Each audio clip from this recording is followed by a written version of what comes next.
Chapter 57. Supplies. 3 hours later, she'd signed the lease on a one-bedroom condo in Carnegie Hill, directly across the street from Hannah's building. It wasn't immediate. Board approvals in the Upper East took time, even with cash offers and clean records, probably 3 days before she had keys in hand. Hannah was happy to host her again while she waited. Emily didn't mind.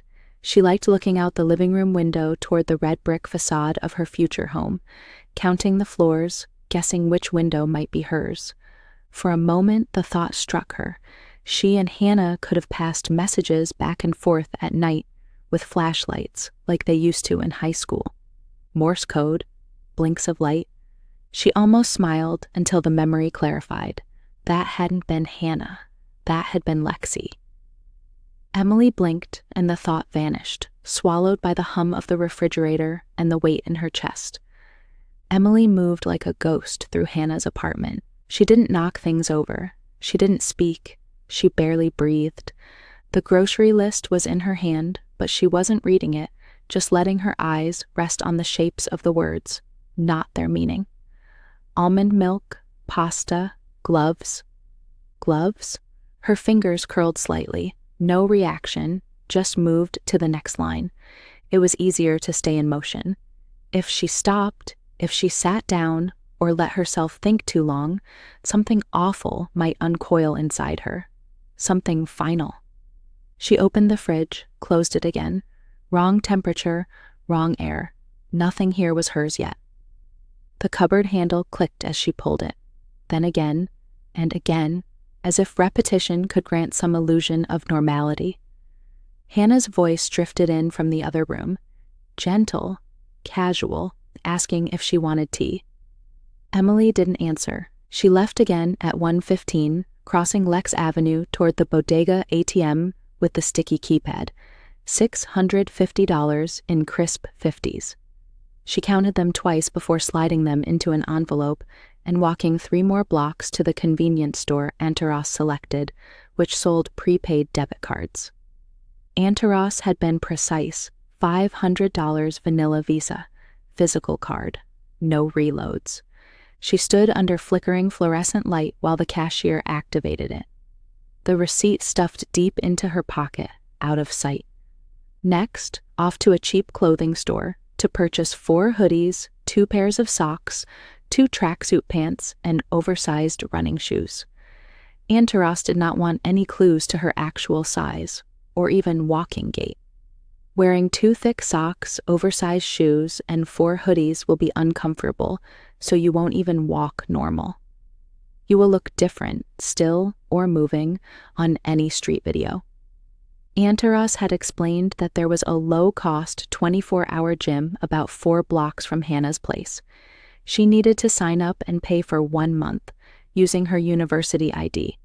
But when completing the membership form, she must switch the A and E letters around, completing her last name as Hargraves rather than Hargreaves. Antaros assured her that most casual observers would not pick that up, so if a search of her name was conducted, it would not be found, and the error would just look like a natural mistake.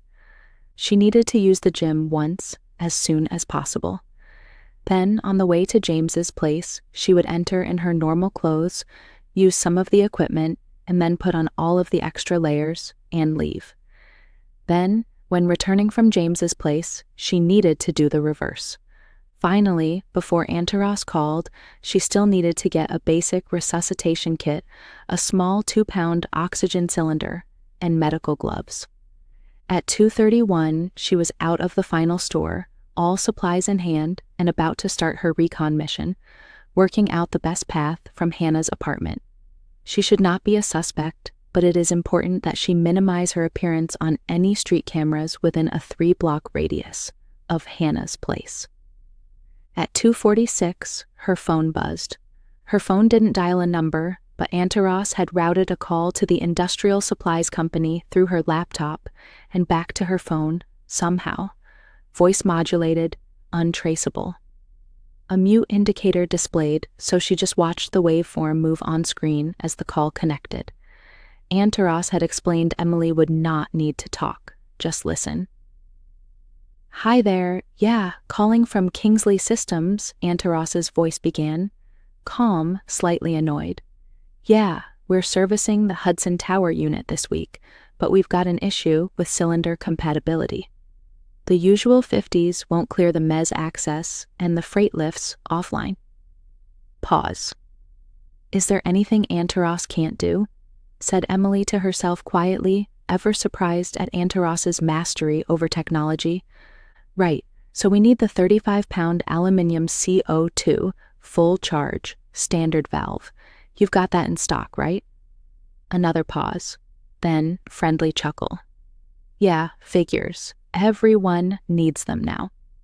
"Can you still do same day to 200 East 89th Street? Yup, Upper East. More tapping, more calm authority." "Yeah, just leave it at the red bollard next to the HVAC access on B1. We've got clearance with building security. Should be labeled for Kingsley, East Comp Zone Unit. Can you make sure the entire delivery instruction is printed on the sticker?" For payment, the call was directed to a separate automated service. Emily fumbled to retrieve her vanilla card and keyed in the numbers, completing payment without a word. After a few clicks on the line, "Your payment has been accepted. Expect delivery before end of day."